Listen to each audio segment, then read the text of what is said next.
Hello everyone. In this video, I will show you how to create a new project in Proteus 8 step by step.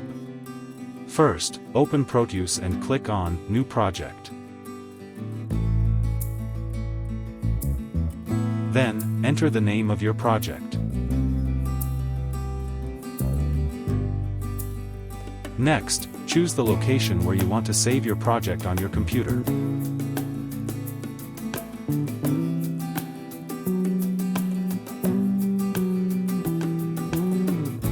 After that, click Next.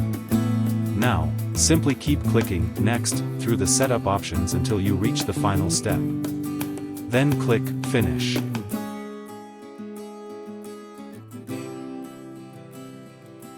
And that's it. Your project is now ready, and you can start creating your electronic circuit schematic. Thanks for watching, and don't forget to like and subscribe for more tutorials.